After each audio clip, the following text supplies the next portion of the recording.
Tracy, when I first heard of the tariffs on Liberation Day, I thought that liberation doesn't sound very much like an American word. It sounds much more like a Chinese word to my ears. The Five Liberations campaign. Yes, right. We're gonna liberate Taiwan into socialism. This is what they're up to. And certainly there are a lot of aspects in which the US and Trump in particular is copying China. We are making Intel a state-owned enterprise with American characteristics. There's a lot of questions now with data probity and whether the unemployment figures are going to be well reported. And there is kind of just this, visiting stochastic terror on the downtrodden, especially undocumented immigrants. And all of these things are not very nice things that I think that Trump is learning from Xi. But I think there are better things to emulate because a lot of what Trump is building are gilded ballrooms and detention centers. And, we're getting quite a lot of just, I think, many of the worst aspects of authoritarianism.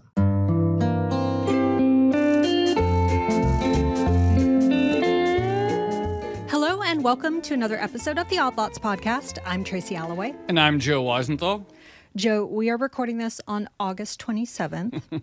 Did you catch the Trump cabinet meeting yesterday? I saw your tweets, and they looked like some of the most, obsequious. I mean, a lot of these are unusually obsequious, but even, yes. I saw your tweets. You could just say yes. I just saw, yeah. So there were a bunch of things that stood out, but one in particular was Donald Trump talking about building out new energy capacity. And he said specifically, I'm going to quote here, in China, they do it very quickly. Yeah. They have one person that says do it and that's it. But essentially, we have one person that says do it and we've given that order. He's very abundance coded. He seems to have this impulse to get rid of all of the myriad checks and balances and all these things that stand in the way of developing things. So it sounds like Trump is abundance pilled. I assume that's the direction you're going in. Yes. If there's one thing I think you could say about China's economy and its political economy, it is that China is pretty good at building things, yes, right? And we've seen various examples of that over time. Back when I was living in Hong Kong, I took the high-speed rail from Hong Kong to Beijing, and that was absolutely amazing. You could get to Beijing in less than a day. The U.S. is nowhere near having anything like that, and I speak as someone who takes Amtrak in the Northeast regularly. On the other hand, China at various times has produced too much, right? It's accused as such, right? This is, I know that people say this. Okay. But for instance, you think back to the ghost cities. Sure. Bridges to nowhere. Sure. They were bridges to nowhere at the time. Yeah. Amusement parks that no one goes to. Definitely. Although we have amusement parks here that no one goes to. Disagree. Okay. Disagree hard. But this has sparked a new movement in China by policymakers called involution, which is basically an attempt to reduce overcapacity in terms of building things. There's definitely no question that, there does seem to be this phenomenon which the government in Beijing seems highly cognizant of, which is this sort of like profitless competition, much of it driven by the incentive structure that is borne by the provinces promoting their local champions. And so for as much sort of success as some of these companies have on some metrics, there's no money to be made in many cases. It sounds sort of nice from the consumer perspective that, it's like ZERP era 2010s when we were all getting cheap Ubers and stuff like that. But, there's seems to be a risk of certain internal imbalances on that front. I think the issue is you have a lot of companies who are basically producing all the same thing and therefore, racing to the bottom in terms of price, and no one can actually make money. And I don't know about you, but if I was a startup founder, I would probably want to make money, right? At some point, I would not want to be locked in a forever competition in terms of who could, drive the absolute lowest cost. But what if you were just a normal consumer who wasn't a founder? Sadly, that is what I am. Okay, well, on this note, we have the perfect guest. We're going to be speaking with Dan Wang, friend of the pod, and who has just written a new book called Breakneck, China's Quest to Engineer the Future. He's also a research scholar at the Hoover Institution. So Dan, welcome back to the show. Thanks so much, Tracy. Really glad to talk about Moby Dick with my friends. Why do you cause trouble? Why do you cause trouble? You know, I was actually wondering if you were going to bring up the listen, Moby Dick why are you reference in the causing book. trouble between us, Joe, Dan? I've been a dickhead for a very long time, and maybe this is what we need to be getting into. That's right. Okay. Simple question to start. Why does China like building stuff? China likes building stuff because it is made up of leadership that is very heavily engineering pilled. Many of them have been engineers trained of a very Soviet sort: hydraulic engineers, electrical engineers, thermal engineers, which is kind of a term in China that means producing coal and processing coal. They treat the mega project as the solution to every problem. They are building enormous dams. They're building a big new dam now that is going to use 60 times more concrete than the Hoover Dam. It's going to produce, I think, 3 times as much power as the Three Gorges Dam. But this is a lot of their solutions to a lot of different economic problems and social problems as well. That new highways, new homes, coal plants, hyperscalers, it's what they know how to do, and it's what they're going to do. First of all, before we go any further, I just want to say, like, having spoken to for years, I'm thrilled of all the recognition you're getting for this book. Thank you. I know we weren't like the first to discover Dan Wang. I think the first I think Tyler Cohen got there first. But it's been fantastic talking to you over the years, and there's sort of like a vindication, I think, of your career, et cetera, because now everyone's come around. Everyone wants to see the world through the Dan Wang lens. So I just wanted to say how exciting it is and happy for you that you're getting all this Joe's attention. channeling the Trump cabinet meeting. That's Oh, right. wow, good. I'm being. Am I Trump? Yeah. Yeah, I guess so. Okay, good. Okay. You know, how much do you think, like, as Tracy mentioned, Trump talked about, someone says do it, and then they do it. But I'm curious, like, how much is it, would you say, like, the political system really allows for that versus the actual, like, breadth of labor and just engineering knowledge? Like, how would you tilt the sort of political structure versus the skills? I think it's both. So China has a lot of economic ministries like the NDRC, the National Development and Reform Commission, and the MIIT, the Ministry of Industry and Information Technologies. You have all of these planners that are making new plans all the time, and they have exactly great plans to know where the next subway station in Beijing or Shenzhen or Kunming ought to go. And so there's plenty of shovel-ready projects because people have already been planning for these things for years. And every time China's economy has any sort of a wobble, then the Chinese government, then the Communist Party says, okay, well, we're going to build another really big dam, or we're going to build more highway systems. So you have a lot of shovel-ready projects in place, and then you have the government thinking that, well, pouring more concrete is still going to be the solution to a lot of our different problems. And on top of that, you have a very skilled manufacturing workforce. You have a very skilled public sector that has been building a lot of high-speed trains, that have been building a lot of big ships, that have been building subway systems. They know how to do this stuff. And so it just comes really naturally. You have the system plus the politics all favoring a lot of construction. When you say Chinese policymakers are, made up of engineers, I have 2 questions. So one, how did that come to be? And then secondly, could you maybe give us some specific examples of how that manifests in actual policy? So for instance, does having an engineering background make you perhaps better at making strategic decisions about economic priorities? Like, how does that background actually come into play? I think China's engineering state has deep roots. But the modern manifestation really took shape after the 1980s when Deng Xiaoping took over from the total mayhem of the Mao years. And Deng Xiaoping thought, well, Mao was kind of this poet, he was a warlord, he was a romantic, he was a murderer.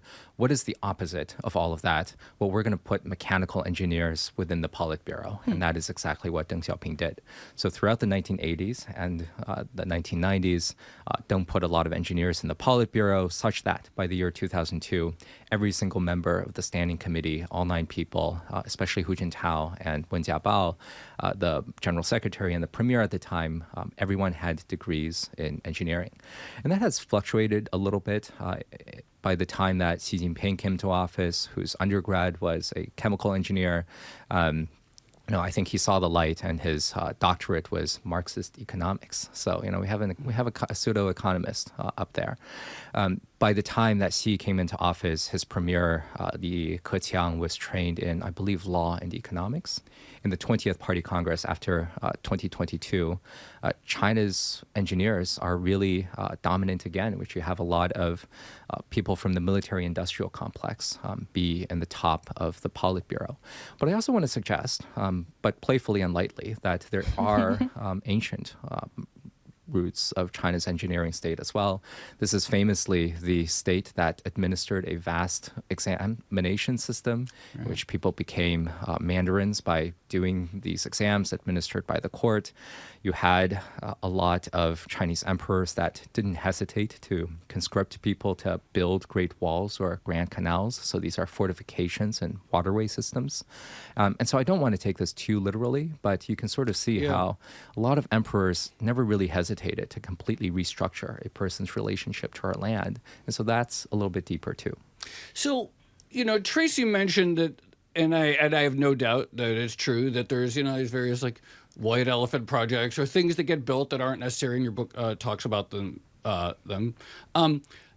that being said, it seems like one of the objective facts in the world is that Chinese living standards and the economy has expanded dramatically in the last 10, 20 years, to an extraordinary degree. Does the success of all these Chinese planning boards, do you think it strikes a heart in certain conventionalism? Planning isn't supposed to work. Economists are very skeptical of planning. The Hayekian idea that the market and prices are the best signals for these things. What kind of challenge does China's success pose to some of these ideas? I don't want to think that China's success strikes at the very heart of planning in economics. I think that China has not demonstrated the success of central planning writ large. I think I would defend a narrower case that a lot of construction has been good for a lot of people. So I think that China's... Well, what other test is there? Well, I think that is there are other tests, which is that whether people are happy. I think that is a decent test, whether they feel the ability to have creative expression, whether they feel that their lives are going to be better because they're able to save some money.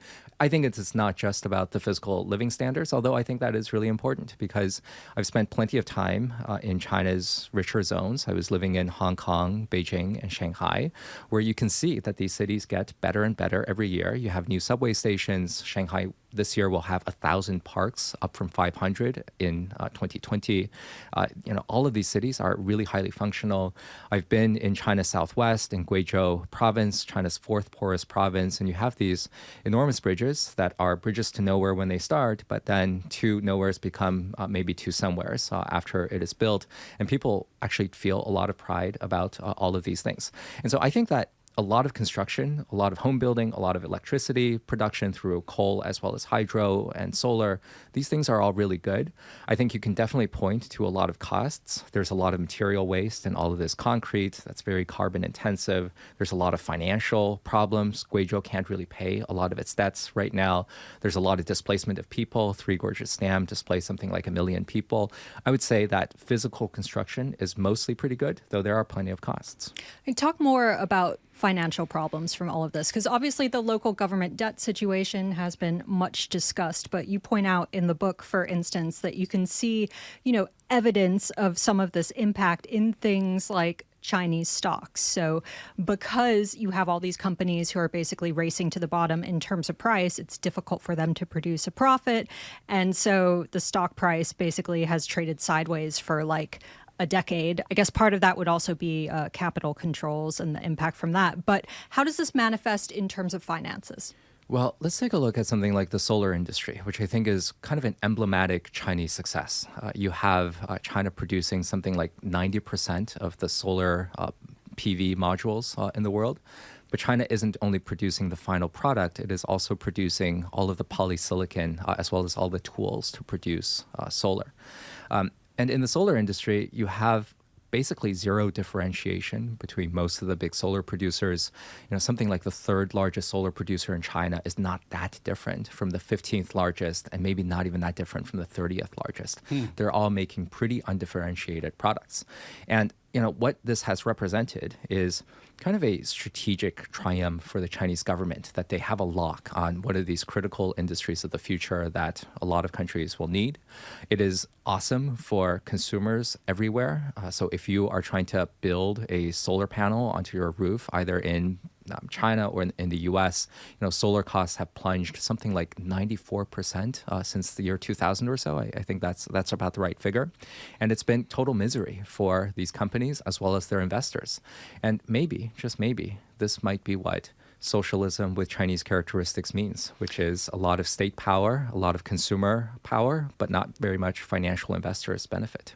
So, speaking of Herman Melville, this is not about Moby Dick. I'm actually thinking about his novella Bartleby, in which the famous character Bartleby decides, I would prefer not to. He's working on Wall Street, and then one day he would prefer not to, and the people around him are completely exasperated at this person. And of course, we saw there was a few years ago, people were talking about the lie flat movement. And so when you talk about perhaps it's come at the cost of happiness. Like, how widespread is this? How much of this success in China? I mean, one of the other aspects of, unions aren't legal in China. I presume striking isn't legal in China and so forth. Like, how much of this material success that everyone enjoys, to some extent, in your view, has come down to is sort of extracting the worker surplus? And how big do you think is there like a larger brewing impulse to fight against that? Well, when I first read Bartleby the Scrivener, I saw some commentary that it's actually a lot about homoeroticism. I thought that maybe that's where we were going to go, but maybe we'll take a look at that later. I think that whether people in China are happy is always a very interesting and excessively broad question, and I always wonder about things like that. I wonder if anyone's happy in the world, but keep going. Bhutan, with something like 4 traffic lights in the country, is supposed to be super happy. No, we don't really get that. Certainly, we can observe that there are a lot of Chinese, mostly elites, who are interested in creative expression. Many of them have become deeply unsatisfied. So they are moving to the Netherlands, they're moving to New York, they're moving to Chiang Mai. I've seen some of their events here in New York. There's a feminist stand-up comedy, which is, having a lot of comedy shows in Chinese that is pretty active of a scene here in Manhattan, actually. And so there's a lot of people, journalists who have had their pieces completely censored, 6 Ways to Sunday, who are pretty dissatisfied. There's plenty of people dissatisfied in Shanghai who had a horrible time throughout the lockdown. And we had these astonishing numbers of something like, at its peak, 40,000 Chinese flying to Ecuador, where they don't have to get a visa, to walk up to the southwestern border in the United States because they are so upset with Xi Jinping. But is the broader mass of Chinese unhappy? Well, pretty hard to say. I think there are plenty of people who are working for state-owned enterprises and, not really enjoying much of their time there. You could be working for one of these big tech companies and working 996 hours, 9 a.m. to 9 p.m., 6 days a week, and that's not very happy. You could be living with your parents because... Which, by the way, is the same in Silicon Valley. Well, I thought it was the same in Bloomberg, but... Yeah, it's probably 997 in Silicon Valley. But anyway, do you get equity in the company in return for your hard work? Maybe some of them do, but it's probably not to the same extent in Silicon Valley. But at the same time, if you're a young Chinese living in Shanghai, perhaps your cost of living is not super high because you're living with your parents. You get to save some money by working at a state-owned enterprise. You have excellent cafes popping up all the time. A lot of things are pretty cheap. You can get a bowl of noodles really cheaply. And, for people who are debating whether they want to try to, strike their, try to make a career in London or New York and try to be really ambitious, or just have a Tomping lifestyle, lie-flat lifestyle in Shanghai, maybe that's kind of a wash. So I don't see simmering discontent that threatens to topple the regime, but certainly there are plenty of people dissatisfied. There's also arguably a sort of existential dread hanging over certain sectors or certain entrepreneurs, which is that at any time the Chinese government could change its mind about what industry it actually wants to promote and nurture. And we saw that happen, I think, when you and I were both in Hong Kong in 2020/2021. And this was a big deal. So this idea that China all of a sudden kind of turned its back on more consumer-oriented technology companies. How big of a legacy did that have, or how big of an impact did that have on the sort of entrepreneurial spirit of China? There's plenty of data to suggest that funds investing in VC funds in China are having a hard time actually raising funds and also having a hard time deploying their capital. Certainly, it's become pretty difficult for a lot of startups to exit because they can't necessarily list in the US and they can't necessarily list very easily in China as well. China's consumption over the last few years has been pretty limp after the COVID crackdowns.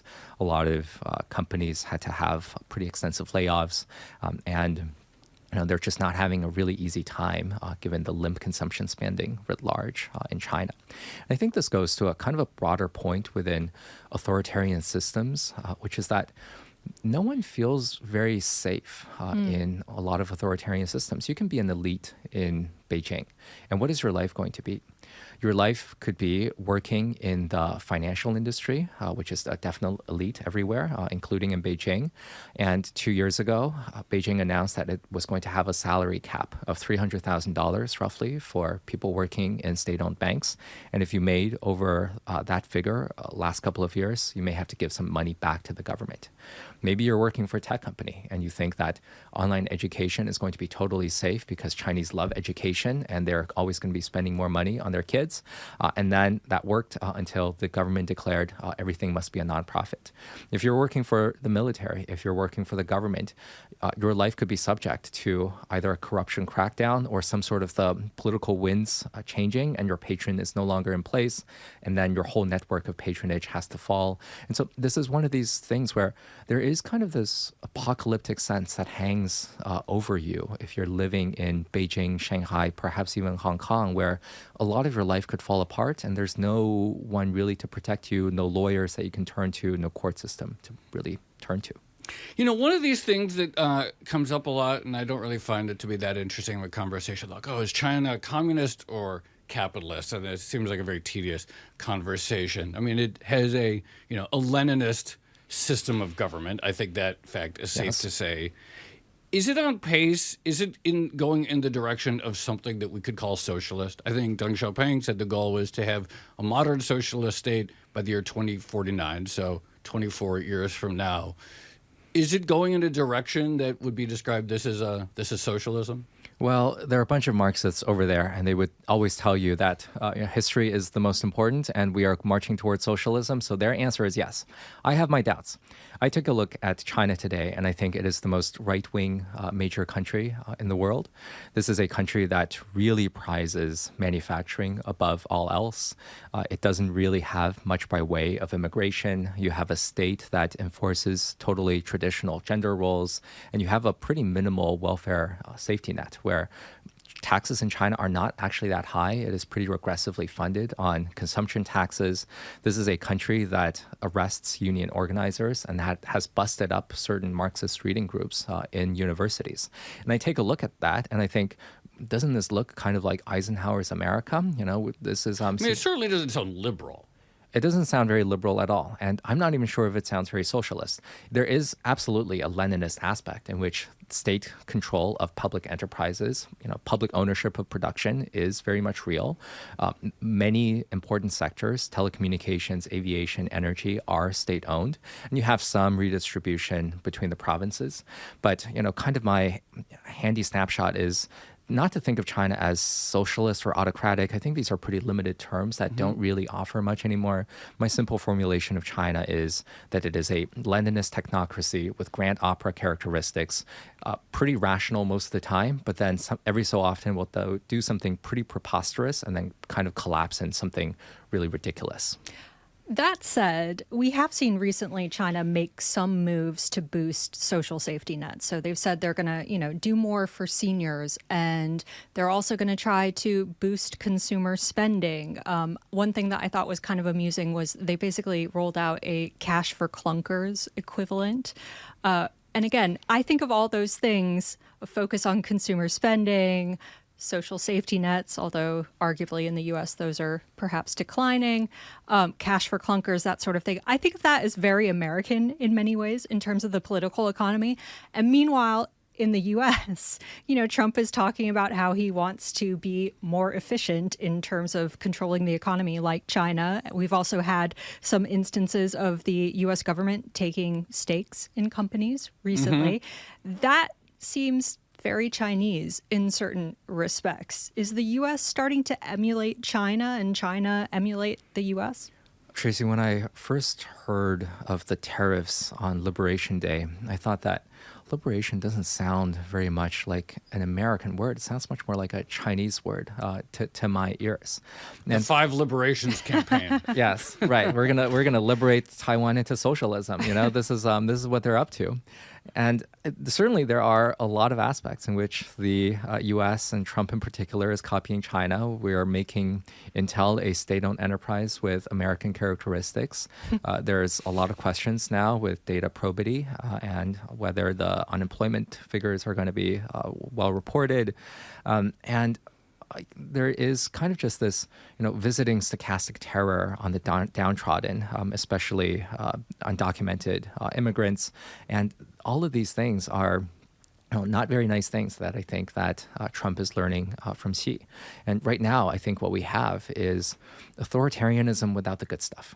And the good stuff of actually building quite a lot of mass transit and clean technology generation, clean energy generation, rather. We don't really have, the Port Authority bus terminal being built and renovated on time. We don't have California high-speed rail. We don't have smoothly functional cities that have a lot of public order. And I don't think that the U.S. should try to emulate a lot of these things, but I think there are better things to emulate because a lot of what Trump is building are gilded ballrooms and detention centers. And, we're getting quite a lot of just, I think, many of the worst aspects of authoritarianism. I'm curious. I said at the beginning, you've had this huge rise. Everyone is obsessed with this story right now. Everyone, it's just every day I wake up and there's just, it's on social media, it's coming from DC, it's et cetera. Everyone is sort of maybe mouths agape at the capacity of China to build that dam, or, you open Instagram and it's some crazy drone show or something like that shows the technical prowess there. I'm curious, this wasn't the case, this sort of popularization of all this when you started your book, or certainly not the first time we had you on the show. What do you make of that? How has perception of China changed, or maybe even your own perception of China changed since you started really focusing on this stuff? Well, Joe, maybe Chinese industrialism has been my white whale for quite a long time. I'm sorry. You don't Very have to do good. this. You I'm don't have sorry. to do I'm this. sorry. I moved to Hong Kong at the start of 2017 from Silicon Valley, where I used to be working, in part because I was feeling that a lot of the technologies that was important in Silicon Valley at the time were not so interesting. It was a lot of cryptocurrencies. It was a lot of consumer platforms. We hadn't even gotten to SaaS for business yet. And so it was just not that interesting. And so when I had lunch with Arthur Krober and he told me about something called Made in China 2025, I thought that ultra high voltage transmission, electric vehicle batteries, memory chips, these were far more interesting. But I felt that it was actually making a distinctively unpopular decision among my Silicon Valley peers because they thought that they were the center of the universe, which is a view they still hold. And what are we doing if we're not being in San Francisco and not pursuing some aspect of tech? And so when I moved to China, it definitely didn't feel like the elitist, popular thing to do, but I was really glad to go take a look at what China was building. And I think that there is a broader sense in Silicon Valley that Tech is important, but non-tech is also important. Right now, I feel like a lot of folks in Silicon Valley, where I spend a lot of time as a fellow at Hoover, a lot of folks are trying to build God in a box, and that attention has shifted to AI, and I feel like that has become a totalizing aspect once more. And I feel like part of my task is still to remind people that, drones are important and bridges are important, and we live in a material world, and let's build up a manufacturing base as well. That was actually going to be my next question. So with the focus shifting to AI, you could make an argument that the U.S. has the lead there still, even though we've seen moments of panic with the DeepSeek model earlier this year and things like that. But on the other hand, I suppose you could argue that AI also needs vast amounts of physical infrastructure, including data centers, energy, chips. Who has the upper hand when it comes to AI? I don't have a super strong view on this, but I could outline a potential scenario in which China is going to be leading on AI based on a few factors. First and most important, as you point out, Tracy, that China has a lot of electrical power. So the US may have all of the computing because it has all of the advanced chips from NVIDIA. As Howard Lutnick says, China has at best the fourth best chips in terms of AI, and that is a pretty substantial constraint. But what is a bigger US constraint, maybe right now going forward, is that there just isn't enough electrical power, especially if Trump is taking wind turbines offline and being very discriminatory about certain types of energy. And China, I think, has organized itself as a civilization to deny nothing towards heavy industry. Whatever heavy industry wants, it is going to get. And that could be powered by solar, it could be powered by wind, it could be powered by coal, it could be powered by nuclear. But China will not have this issue that Meta faced earlier in the end of last year, in which a rare species of bee prevented Meta from building a giant new power facility. And China will definitely not do that. So China has a lot of electrical power.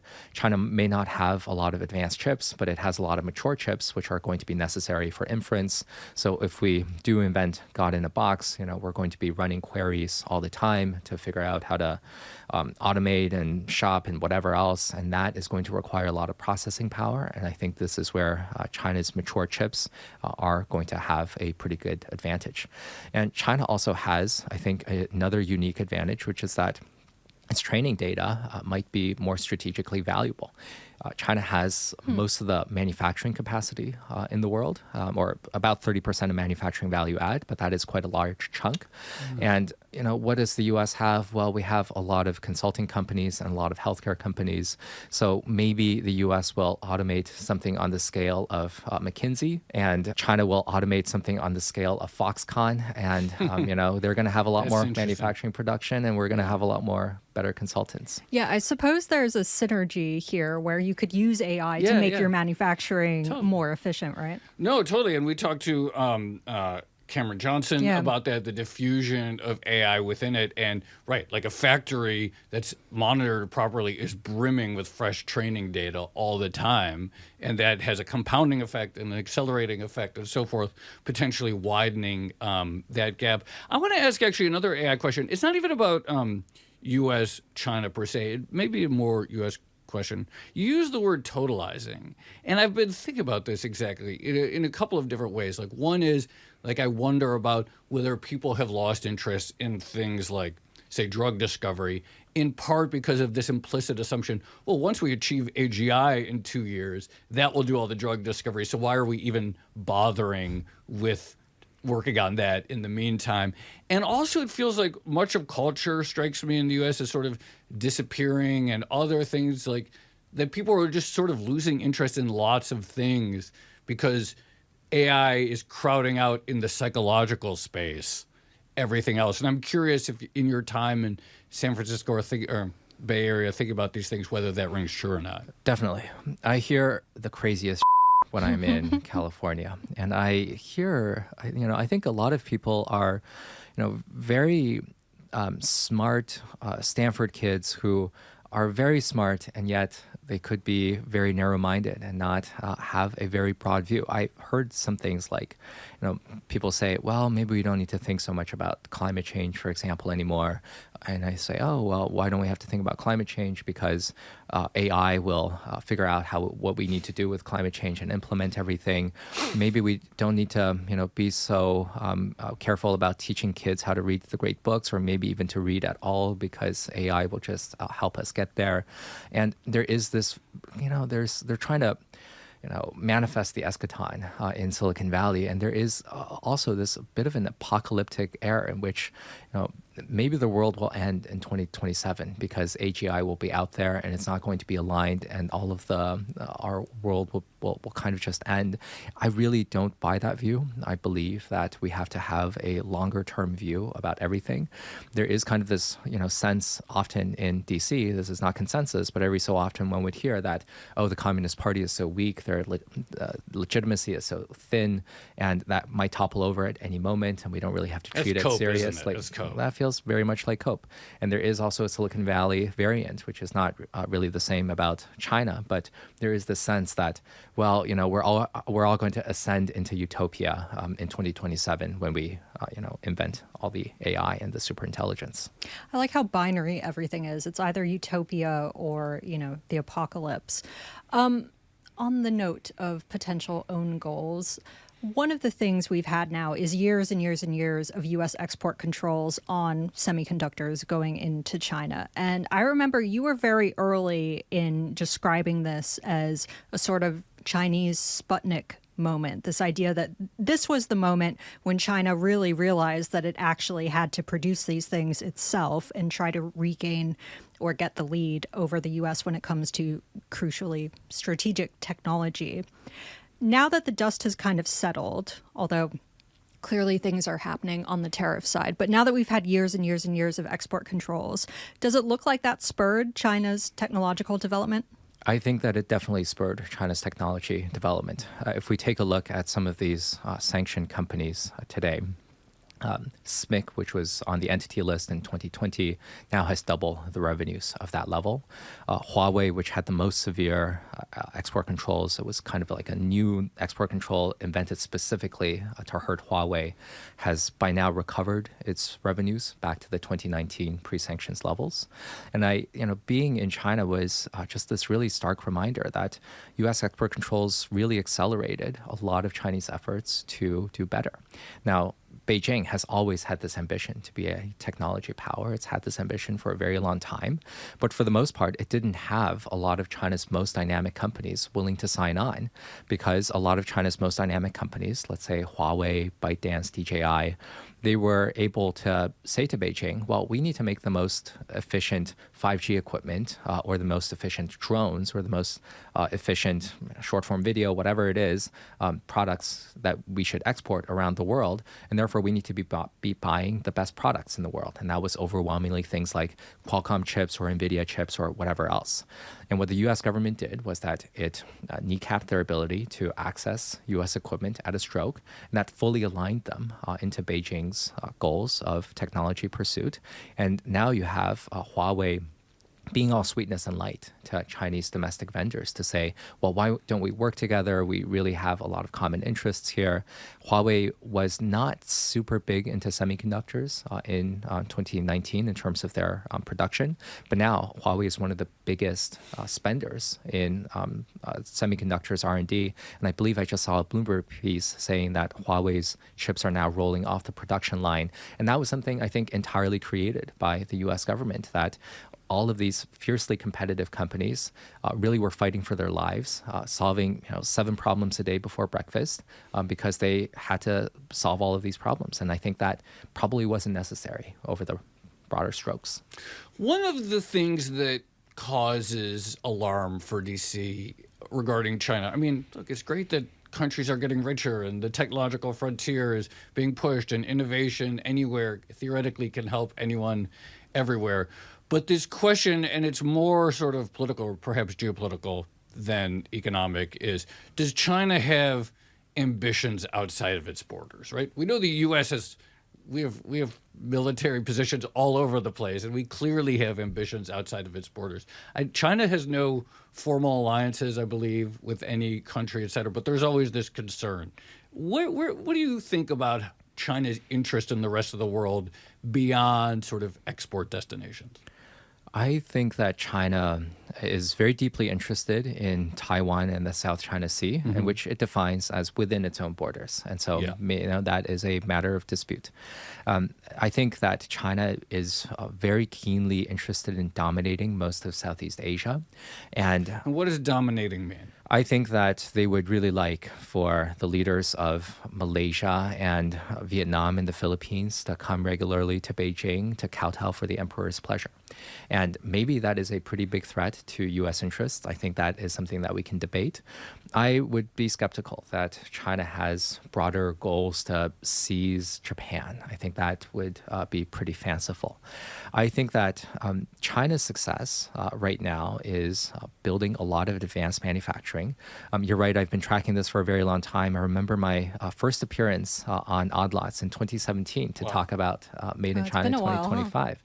And I was pretty constructive that China was going to figure out a lot of these technologies. And I think that was fairly out of consensus at the time. And I think that was, fairly, China has made incredible strides beyond my expectations of, and I was been pretty bullish about a lot of that.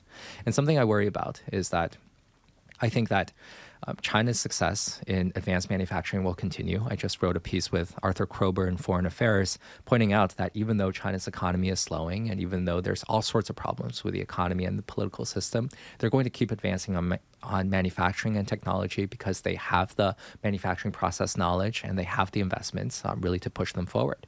And I think that we're already seeing that China is deindustrializing Germany. Brad Setzer has great charts on this all the time, especially in the automotive sector. I think that China will continue to deindustrialize the rest of East Asia, Europe as well, and that will move on to the United States as well.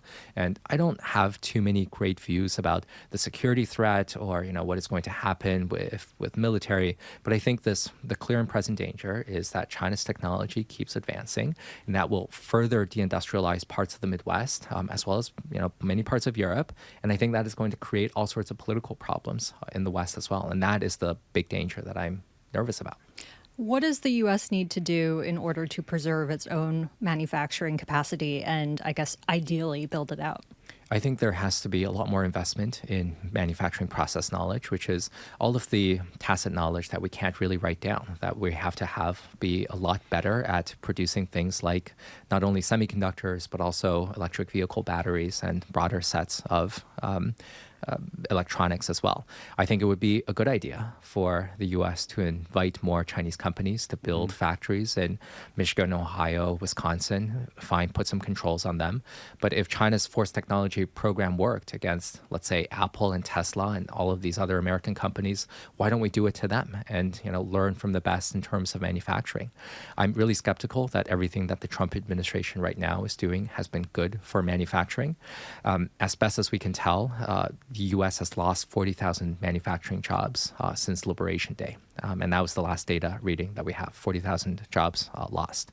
I think that it doesn't make sense to pursue technology while kneecapping the NSF and the NIH. It doesn't make sense to kneecap top universities. It doesn't make sense to deport a lot of lower skilled labor that are really important for construction as well as manufacturing. And it doesn't make sense to try to intimidate higher skilled people, researchers, to be in the U.S. as well. Now, maybe there's something good to be said for energy production in the U.S. There's probably something good to be said for the deregulatory agenda under Trump to build a little bit more. But right now, I'm not seeing much energy and fervor to build more than, let's say, detention centers, coal plants, gilded ballrooms, not really the sort of advanced manufacturing that America needs. It's funny to think about coal-powered electric vehicles in the future, coal-powered AI data centers or whatever, but it seems like a plausible thing that we'll see at one point. One area where the U.S. is clearly dominant, and we've already touched on this, and you said is global internet services. And obviously you have what I guess now we'd call the legacy ones, like your Metas and Microsofts and Amazon, but also, OpenAI is still, it's the biggest in the world, and it could be on scale and have a footprint as big as some of these other giants. It seems like the world is very happy to buy BYD cars and other built things. We saw the UK Huawei itself several years ago. Will the rest of the world adopt Chinese core tech, or do you think there's still an anxiety about this? Maybe because of perceptions of the influence that the party would have over these companies, et cetera. Does the U.S. still enjoy a relative advantage in the comfort that around the world people have with using sort of U.S. digital services? Certainly, I think there's a lot of governments that are really nervous about Chinese technologies. The UK, there's all sorts of restrictions on Huawei products kind of globally. And we've seen even countries really friendly towards China really complain about how much it is flooding their markets. We've seen Brazil complain about this. We've seen Russia complain about this. And so I think governments all over the world are trying to have some measure to block Chinese goods. On the other hand, I think consumers really don't care, what. So that's what I mean. Like for a car, or I'd like a Xiaomi phone. No, I don't know. Maybe they look pretty cool, or a ZTE phone or a Huawei Careful, phone. Joe. That's a national security threat. We are reporting you. But I think, definitely there's a lot of people who... The cameras seem great. The cameras seem great, and the BYD cars and the Xiaomi cars seem to be also really good as well. People want to buy these things. And I think the Chinese attitude is, okay, if you want to tariff us, we'll challenge you in WTO if that's still a thing, or we'll try to push back diplomatically, but we're not going to restrain our own exports. What we need to do is, if you want to block our exports and make goods more expensive for your consumers, that's on you. So, I think that's kind of its attitude. And I think there's also some nervousness now among European governments from buying American cloud. I don't know if that is going to necessarily lead to fewer purchases, but maybe. Tracy, do you have the Xiaomi dog feeder? No, I don't. Have you seen that? I wasn't even aware of this. Yeah, that's the thing that's incredible about Xiaomi. It's not just, it's a phone company. Then when cars, there's a Xiaomi rice cooker, there's a Xiaomi toaster. What does the dog feeder do? I think it's like a smart dog feeder, and it knows when to release more food into the bowl using all these sensors and stuff. No, I'm old school. I just have a bowl that I fill. That might be my Christmas present to you if I can acquire one. Oh, thank you. You're getting a first edition of Moby Dick, if I can find one. The Rockwell Kent illustration. Okay, please. all right, noted. I just want to go back to what we were talking about in the intro for a second, which is the new involution campaign. Again, it seems like China is trying to get a handle on some of these overcapacity issues. Is it going to work, and what are your general thoughts on this fresh attempt? I was living in China when China first announced this big supply side reform effort back in 2017 when it tried to reduce a lot of its expansions in steel. And this was kind of the big effort. What's really different right now is that China's trying to control not really the activities of the state-owned enterprise sector, is trying to control more the activities of the private sector. Yeah. And I think that is much more difficult as well. And I think, it's going to be too early to say, but there may be a future in which China actually consolidates a lot of the solar production to a few bigger firms, but then all of them become much more capable, and they become, much bigger threats to foreign solar makers to the extent that there are any. But consolidation is probably going to help raise quality because there are going to be fewer firms earning more profit that are going to be able to reinvest more in expansion and R&D. So I think that overproduction is kind of endemic to China, which is partly why it's the engineering state. This is what they're really good at. They're just not thinking enough about services. And so I'm skeptical that they're going to be able to really tamp down overproduction over the longer run. All right, Dan Wang, the book is Breakneck. It's a fantastic read. Joe and I make a very brief appearance, so if anyone's interested in that as well, definitely pick it up. But Congratulations. Dan, thank you so much for coming back on and for being on the pod repeatedly over almost a decade now. I want to be a friend of the pod for the next decade as well. That's Thank right. you both. Thank you so much. Joe, always good to have Dan on. And I'm so glad he's sort of like synthesized and laid out all of his thoughts because, again, like Dan has been watching Chinese technology and analyzing the Chinese economy for years and years and years. Before it was cool. Before it was cool. And really, in many respects, had a front row seat to some pretty big developments like the tech crackdown, like COVID zero policies in China. So it's really good to read his narrative and get his thoughts. No, Dan's the best. I love him. You know, it's interesting. I was thinking about, and I saw some discussion of this online. I forget who. But one of the tensions, one thing we didn't talk about is, there is the persistent real estate slump, right? In China. There has not yet been a bottom. It's not the end of the world. And actually, cheaper housing, many people would say that would be a nice problem to have from the U.S. perspective right now. But if you think about the combination of consolidating the private sector, if you say, okay, there's overproduction in the private sector, what that means is that there's a lot of people employed who shouldn't be, or it's unsustainable. If you think about that shrinking, that's going to be a contributor to a softening in the real estate. That's fewer people who have jobs. That's fewer people who can buy homes. See, when you think about the internal balances, there's some real tensions because it's like, yeah, of course, let's consolidate. But then you add to the woes of one of the biggest sectors of the economy. And I mean, we have seen the youth unemployment rate pick up recently. And I think that's where you start to get into some interesting questions around the social contract that the party has with people and this, expectation that living standards are going to continue to improve forever. Like that is the pressure on the party, right? And to some extent, as you point out, it's in tension with the idea of having very efficient companies that are operating at scale and at low cost. One of the things too that comes up, I think, in a lot of the China conversations is the sort of uselessness of a lot of political terms that we use here. It came up with Joseph Torigian when we were talking about, what is the right, the ultra left within the party mean, the ultra right, et cetera. But even hearing Dan talk about, it's a sort of right-wing Leninist